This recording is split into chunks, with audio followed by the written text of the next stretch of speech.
Hey everybody, this is Nick Mayhew, three-time gold medalist and three-time world record holder, and you're listening to Power 98.5.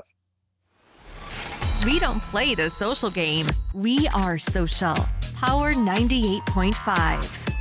You're listening to Power 98.5, powered by United Angels Dream, your #1 resource for public relations, entertainment, and multimedia. Contact them today at unitedangelsdream.com. Hi, this is Dan Aykroyd. He's progressive. He's beautiful. He's thoughtful. He's intelligent. He's powerful. He's positive. He is Stephen Cuoco on Power 98.5 Satellite Radio. Empowering listeners from the US to the UK. Live on air with Stephen Cuoco.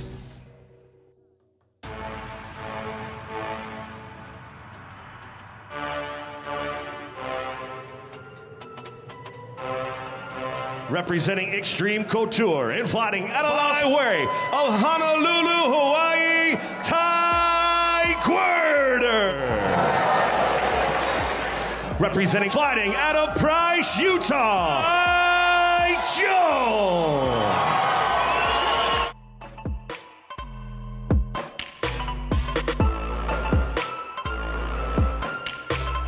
Here we go. We've got Ty Gwerder in the red and black trunks, blue tape.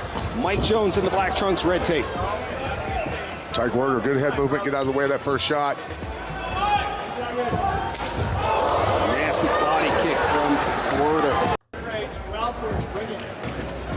No secret, Werner said he was going to keep it standing and knock him out. Flying knee just misses, and now Jones counters with a few shots.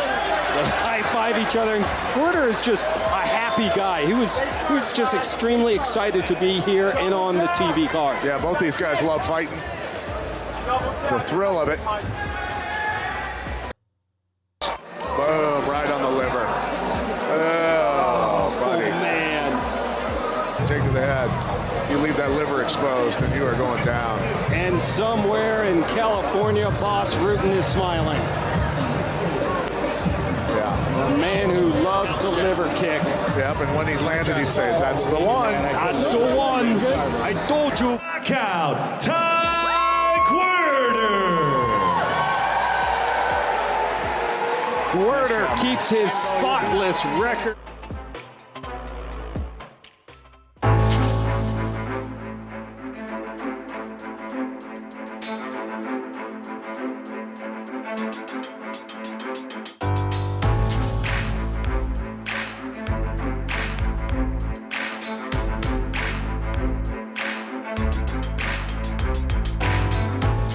You heard it here first. Ty Gwerder, professional middleweight MMA. I'm going to call him a champion. He's a champion, especially for myself as a Las Vegas, Nevada resident. I'm proud of this young man.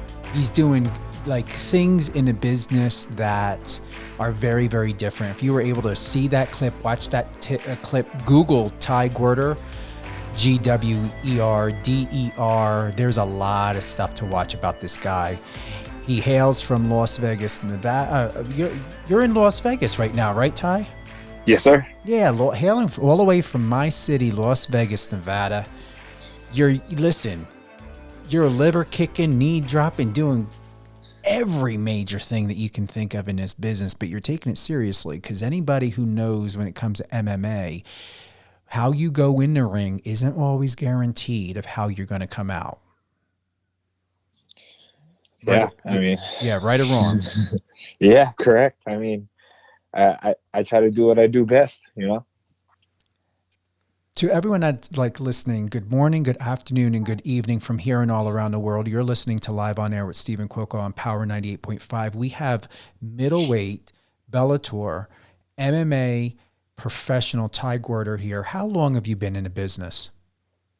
Professionally, I've been in for about 3 years now. I've been training for a little over 10 years altogether. And what's it been like? What's the most impactful thing you've learned as a professional MMA fighter?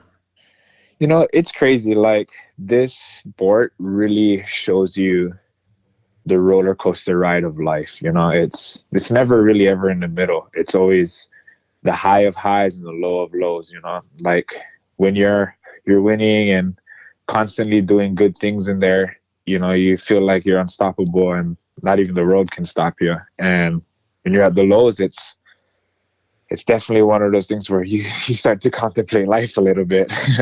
I mean, well, maybe not that drastic, but you know, it gets pretty close to it. It's a really tough sport, and I've learned a lot about myself and who I am as a person and what I'm capable of doing mentally and physically.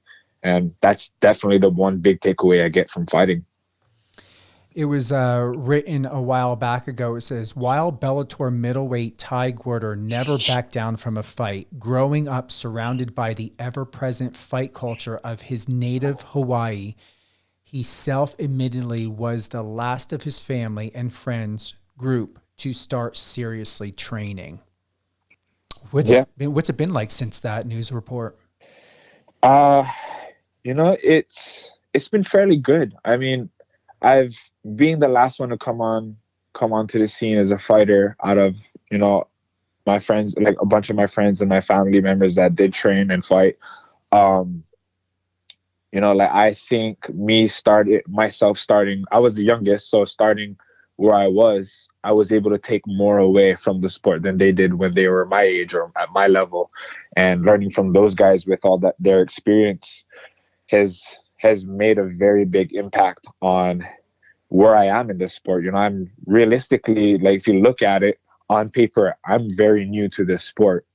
And to be where I'm at now, it doesn't, the way I fight, the way I look in there, and my comfortability level of just in general of where I'm at in the sport, it almost doesn't make any sense. Like my coach Eric Nixick said, you know, the level of my gym experience is equivalent to someone who's been in the game for, you know, 10 years. You know, like my experience is gonna always beat the guys that I'm put in front of.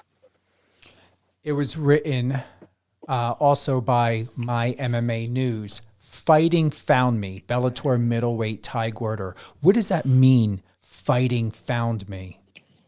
You know, like coming from Hawaii and, you know, raised by Filipino family, like, you know, typical Filipino family, they want you to be a nurse, a doctor, something more practical, you know. It just you don't see a lot of athletes come from a Filipino family. And football was always my passion. I did very well in football growing up. I was always one of the star players. I did really well. And, you know, I was one of those guys that also was plagued by injuries, so that also held me back. But I did fighting in the off season to keep me busy, and, you know, just to keep my mind on the big goal that, you know, I was meant to be more than just a 9-to-5 back behind the desk kind of guy. I have nothing against it, but that I just feel like growing up, I was always meant for more than that. And you know, growing up, and becoming a fighter and training has really like opened my eyes to what I'm capable of doing. And fighting just kind of was one of those things that's like, maybe I'll do it. And it ended up being something I was really good at, and I stuck with it. A lot of people had belief in me that I could do something with it, and, you know, I was like, all right, I'll run with it, and here I am. And your family is truly supportive of all of this, correct? Because you took a different direction. Yeah, my family's always been very supportive. It was a little harder for my mom. You know, she also wasn't very like keen of me being a football player, just because she's seen me injured so many times, you know. And she was always like, just go to school and, you know, go be a cop and go try to get into FBI or something. That was something I always wanted to do as a kid as well. But I know with my athletic ability and how good I was at doing, well, anything in sport related, there was no way I was meant to just do that. You know, I believe my mom was like, "Oh, you're really good at this, but you should probably go to school and just go and do that instead." But she's always supported me. It's just a little harder when she's got to watch her baby boy get punched in the face, you know? Yeah, I mean, it's got to be really hard. I mean, especially when we consider the Filipino culture, your culture is very different from, other cultures, especially when we look at family and, following tradition. It's taken a lot more seriously than, say, American tradition. Would you say? Yes. Yeah. Oh, definitely. Very different.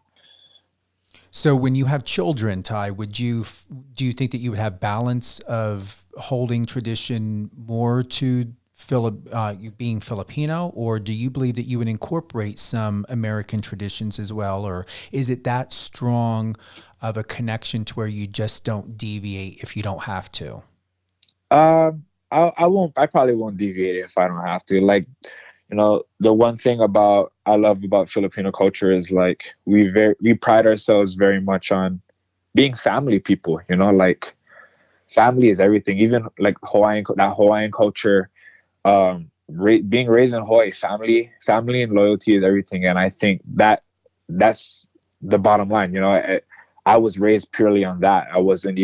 It's not like my parents raised me a certain way. It was just certain beliefs were different. Like obviously go and do a regular job. But, if my kids want to go and do something out of the ordinary, by all means, I'm the very last person to say otherwise.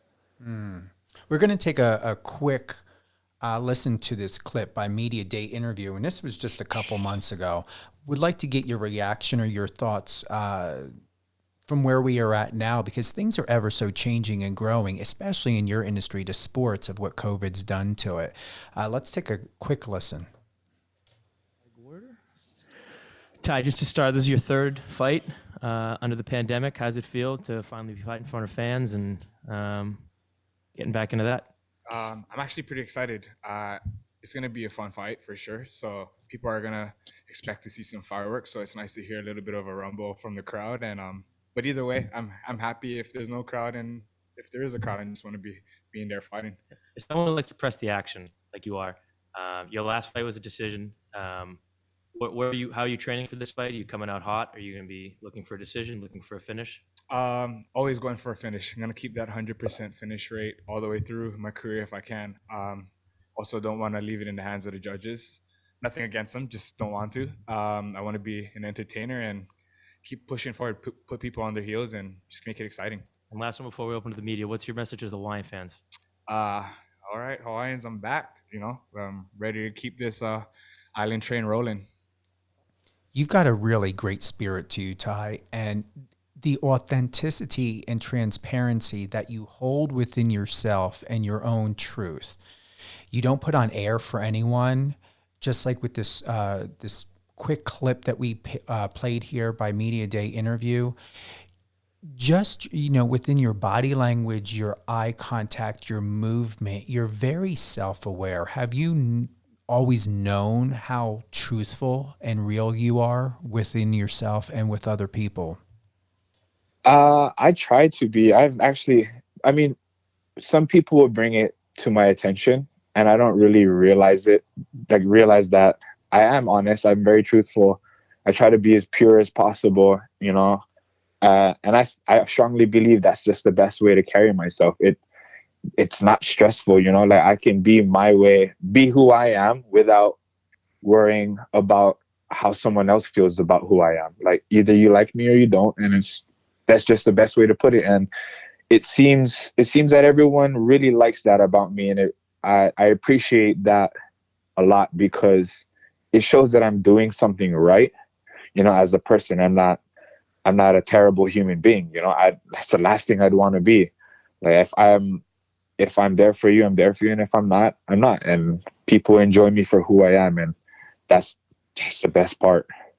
When you were growing up, were you the one that always initiated, suggested anytime if you were to see injustice, you would call for inclusion, you would ask questions, you would encourage unity. Is that who you are? I mean, has it always been who you are? Because that's how I perceive you. Oh yeah, for sure. I when situations would arise, I would be like, let's be realistic here, guys. Like, growing up in Hawaii, it was always, I mean, it's crazy. People don't realize it. Like, people talk with their fists before they talk it out, And, I was always trying to be that person. I was like, all right, guys, like, I don't care if you guys throw hands or you guys want to fight, whatever, like, fight it out. But, like, be reasonable here. It doesn't always have to be violence or whatever it is, I try to go to the best route possible. And that's just who I am. So why MMA? Like I said, it's found me. The adrenaline that MMA gives me, it's almost addicting. I love the feeling of being in there. Not even to be in front of the crowd. It's just I love the feeling of testing myself against someone else. And like I said, MMA taught me so much about myself that if I could do this sport forever and just continue to learn about myself, I would love to. If I could do this till I couldn't walk anymore, I would do it. And MMA is just a different sport compared to everything else. I played a lot of sports: basketball, track, football. I played soccer. Like, there's something about MMA that just makes people different. And I think a lot of who I am is because of MMA. I will tell you, you sport the blonde look, the blonde hair very well. I really dig that. Yeah. That's actually the first time I've done it since I was a freshman in high school. So I was actually surprised it came out as well as it did. It looks really good. So, thank you. Are you going to keep it for a while, or do you have your brown hair back? My brown hair is back right now. Yeah, it grew up pretty quick. So I'll probably do it again for the next fight. I'm trying to go this whole Mark Hunt style for the next fight and get it all done nice and white so that maybe I'll have a bloody fight in the next fight. And well, hopefully not my blood, but paint it red for the fight. You know what? Do it. Yeah, do it. That'd be something cool. For media purposes, you would stand out and it would make for a great talking point. Yeah, that'd be cool. Yeah, I actually would love to do it. It's different. I'm trying to do different things now and just have more fun with it rather than just being plain. And sometimes I feel like I can get boring. So I wanna spice it up a little bit. Have you ever been told you look a little bit like Dwayne Johnson? I have not. I've been told I look more like Jason Momoa than anything else. Oh, really? Okay. Yeah. I don't know how. I can see that. Do you ever plan on establishing a signature look, or do you believe that you already have one? I think I do got the signature look already. Everyone's tied me to that kind of mullet, that Polynesian mullet looking hairstyle, tattoos, I guess that's pretty much what it is. Actually, when I think about it. Okay. It works. It really works. I'm surprised. I'm not bullshitting you, but it does work. So we're going to play a little game. It's called What Would You Do? You ready? All right. I don't even have the questions planned. This is going to be my third time doing it, and I just figured let's just have some fun. So. All right, I'm nervous. All right. Just take a breath. Take a breath. Keep in mind, I'm the one that's got to think of these questions. All right. But I'm going to be kind. All right. If I were to enter in the ring with you knowing I have no MMA experience, I've never trained or anything else. If I were to walk in a ring and say, you know what, I'm going to kick your ass, would you shake my hand and say, listen, dude, you know what? I appreciate your spunk. You know what? We can give it a try, but I definitely want you to get some more experience and training behind you for the next year or two, put in whatever amount of time you need to, or would you be like, you know what? I'm going to go ahead and I'm going to liver kick this motherfucker. What would you do? I'll probably liver kick you. Would you? Oh my God. I mean, if it came down to the point where it was like, hey, I'm getting paid for this, yeah, I'm sorry, it's my food or your food. I'm trying to eat. Oh, get out! Really? That was an unexpected answer. I thought you would save my life. No, but I appreciate the honesty. Listen, no bad answers here. All right. So, what would you do if you were at a barbecue? Would you be the bartender? Would you be at the grill, or would you be sitting back, relaxing, and having conversation and waiting for your food and drinks to be brought to you? What would you do? Oh, I'm the grill guy. I'm always on the grill. Even if it's not my barbecue, I'm on the grill. Oh, are you? Okay. Yeah. But you're, and if someone, all right, this just came to my mind. All right. So let's say you're on a grill. What would you do? Question number 3. Someone didn't like what you made, and a guy came over and said, Ty, this is raw. If you don't know how to fucking cook, you shouldn't be cooking at all. Go get your dad or someone else to cook. Would you stand there? What would you do? Would you stand there and give a smile and then say, you know what, I'm very sorry about that. Let me put a new one on for you. Or would you kick them in the liver? I'll probably kick him in the liver. God. I love it. Well, at least they know not to come back for seconds. I'll kick him in the liver and tell him to cook the damn steak himself next time. There you go. I love it. All right. Question number 4. What would you do if you could be any flavor ice cream? What would you be and why? Ooh, that's a good question. I don't really eat ice cream, but I'd say probably maybe like salted caramel because, you know, it's like sweet. I can be very sweet, but if you push me the wrong way, it can be real salty. So I like the balance. Just a little bit of both, sweet and salty. Okay. Here's one that I asked on my last interview. What would you do? Last question. If you had your choice to live with anything or anybody, would it be a girlfriend? Would it be a dog? Or would it be a lizard? Man, if my girlfriend hears this, she's going to kill me. Probably a dog. Okay. All right. I mean, you know, dogs are easy to handle. They don't fight back. They just whine. They just whine when you don't feed them and give them a little extra attention. Well, I guess you could say a girlfriend does that, but dog would be a lot easier to handle. And a food bill would be cheaper, and you know that if you needed to go away for a while, you can get a sitter. You know, if you have a doggy door, they can go outside, they can do whatever. They're more self-sufficient. Yeah, pretty much. I mean, don't get me wrong, I love my girlfriend, she's awesome, but dogs are pretty easy to handle. I'm really liking these answers. They are all unexpected. All unexpected. And keep in mind, it just went through my head. What is it about this signature liver kick that you do? Tell us more about that. Well, I mean, I'm a southpaw. So for most people that don't know what a southpaw is, I'm a lefty. So my power side is my left side. And most people that are in front of me are righties. So being that they're righties, the open side is that body kick for me. Like my power from my left will contact, you know, their right side of their liver. So it's like, okay, it's just an open stance and it just plays more to my advantage. So, and I don't know, everyone says I have good kicks, and I guess it's shown a lot over my career. That left kick is dangerous. That's my sharpest sword. What I'm surprised by is that is still, obviously, it is a legal thing you can do in MMA. Yeah. Oh, yeah. Now, here's the thing. Once someone gets kicked like that, are they automatically down and out? What is the recovery like as well? I don't know what the recovery is like for that. If you actually get kicked pretty hard there and it does actual internal damage, I don't know.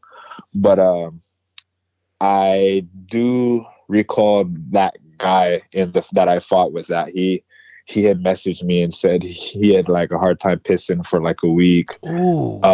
Like his like sternum was bruised, and I think like for a little while his liver wasn't processing stuff very well for a little while. Damn. Really? Yeah. I mean, but I don't know. That's what he's told me. So And I've never felt anything that bad. So. And has anyone ever liver kicked you? I have. I've felt those a couple of times at practice, never in a fight, but at practice I've got hit with a couple of nice ones from a couple of the guys, and your body shuts down right away. Like it'll hit you, you think you're fine, and like split second later you're on the floor, like trying to gather yourself. This is why I say your professional sport has got to be taken seriously. People need to treat you more than just a commodity or a bet. I mean, this is some serious, serious stuff that can happen. You know, like I said, as soon as you get in the ring, you may not come back out the same person as you did, you know, when you walked in. Oh, for sure. For sure. Do you ever realize when the kick would come? Like in this profession, are there at times certain fights, certain moves become predictable, or is it unpredictable? It's pretty unpredictable. You know, I'm actually very good. One of the good things about me is I'm very good at picking up tendencies and like patterns of what people do, and like I'll notice those pretty quickly in a fight. If someone likes to throw that kick, I'll pick it up quickly. Maybe he'll land one or two, but the moment I start picking up on what he's doing, I'm pretty good about predicting when they'll come, or seeing them the moment when they're trying to set it up or whatever it is. You know, I'm pretty good about seeing them. So and it comes with experience too. You know, with anything else, once you start picking up on something and doing it for so long, you kind of get adjusted to what usually comes next, or what works this way to what's next. Or, you know, it's like a chess match. You kind of start predicting things. Now, do you ever watch, let's say you're going up, you know, against a certain person in a fight? Do you do your history? Do you go back? Do you watch their former fights? Do you look for weaknesses? Do you do like what they do in other sports and just do that back history to get an idea of what the temperature could be like against the opponent that you're going to be fighting in that moment? Yeah, I do. Very little. I probably will watch like their most recent and maybe the fight before that, and I'll watch it maybe once or twice each. But it's like what Floyd Mayweather said a long time ago. He's like, I don't worry about what my opponent's going to do. I just do what I do best, and that's how I keep winning. And I like to keep that mentality for myself, because if I start worrying about what they're doing, then I stop doing what I'm doing. So I like to keep that in my head, so that way I'm the one who's leading the dance and it's not them. Before we close out, share with us some good news, which I'm sure you have. Are there any projects, any fights coming up, either sometime before the end of the year, by the end of the year, or that we have to look forward to in 2022? I actually don't really have much good news at the moment. I'm just kind of stagnant right now. I actually just got back to training from my broken hands, getting cleared from my broken hands from the last fight, and I actually tore my ACL 2 weeks ago. Oh my God. During training you tore it? Yeah, my first week back to training, I tore my ACL. So and I'll be out for a little bit. Yeah, I mean, an ACL recovery can take weeks, if not over a month, right? Thankfully I'm not getting surgery, but those who do get surgery, it takes about minimum 6 months. But the UFC doctors at the Performance Institute said if I get some stem cells, I should be back hopefully early next year, but we'll see. You're going to recover. I'm hoping I can get back to it sooner than later. I'd like to fight in February. So if that falls into place, we'll see how it goes. Well, there's no reason why you can't or shouldn't fight. I know from our conversation before, or a while back before we made this official to have you here live on air with Stephen Cuoco. And for everyone tuning in, we've got professional MMA fighter Ty Gwerder here with us today. If you're just tuning in, if you're a huge Ty Gwerder fan, you love his story, you may have just found out about him, whatever it may be, just go ahead and tune in tomorrow, which will be Thursday. We are going to do a special Thanksgiving live airing of this episode. We are live today. We're going to re-air this episode tomorrow at 2 p.m. Eastern time. Once again, tune in tomorrow, Thursday, on Thanksgiving Day at 2 p.m. Eastern time to recap, catch all with and about Ty Gwerder, professional MMA fighter. Where would be the best go-to place to connect with you? Is it Instagram? Is it TikTok? Where are you most active? Instagram is my most active. I've been a little dark lately, just staying off social media, but I'll be right back on here soon. But Instagram at ty.savage.mma. That's the best way to reach me. I'm pretty good about getting back to everybody. I try to, especially when it's genuine messages. So. Yeah, and I'm gonna, give confirmation on that. He does really, really well getting back. I mean, that's how this interview got set up. Instagram is off the hook. It looks great. Love the photos. Love the interactions that you have on here. It's very, very friendly, very loving. Your girlfriend is gorgeous. You two look great together. Thank you. Appreciate it.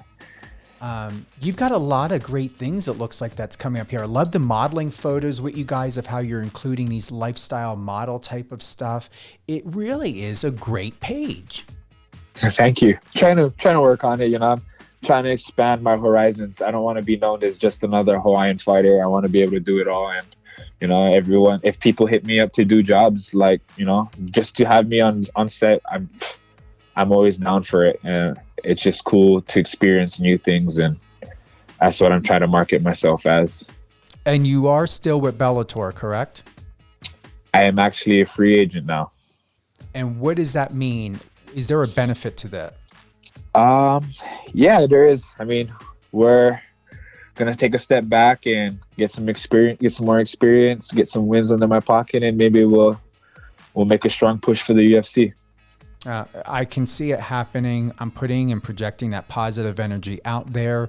You've got everything to be a success. You already are a success. Continue even times of where you are at now, Ty. Stay positive, believe in yourself, and keep what you believe about yourself in your life. Keep that in a forefront of your mind's eye. Thanks, Steve. You're very welcome. You've got this. And remember, the slight pause of where you're at, you're healing. You got the ACL that's healing. You've got your hands that are healing. So really look at, is this a message? Is this a sign? Is this letting you know that you've got two choices? You can either continue to believe in yourself and move forward in this career or not. We know that you're going to do it. But I'm going to tell you, I don't see limitations with you. I really believe that God, the universe, all the above, is just asking you, what do you really want? What do you still believe in? Do you still believe in yourself? And do you still want to move forward with where you want to go? And like you said, you want to be multi-talented, multifaceted in all areas, no matter where they can take you. So we're going to have you back on again. Anything you want to talk about in the future, don't hesitate to reach out. You don't need to talk about a fight. If there's something personal going on, if you're getting booked, you're going on a trip, if you feel like you learned something in life and you feel that the listeners could use words of wisdom and some encouragement from, maybe an experience that you had going on a yacht or going somewhere with your girlfriend or recovery or whatever it may be. I know that there are stories, there are messages inside of you that yet to be told. Whether it be here or so many. Yeah. So many. Just waiting for the right time to unfold the book, Open it up and start telling the story.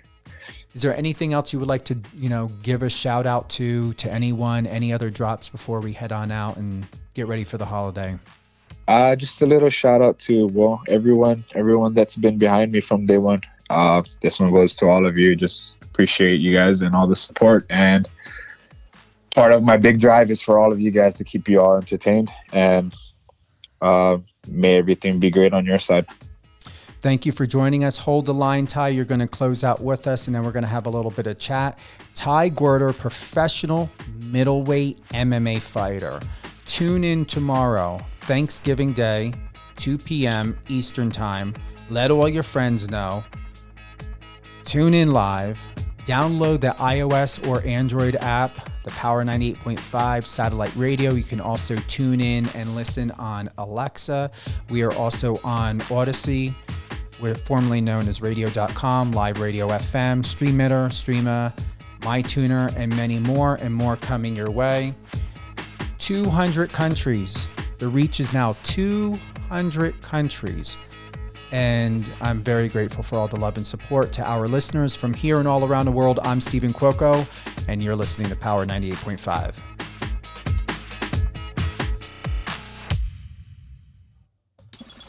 Friend us on your socials and let's connect.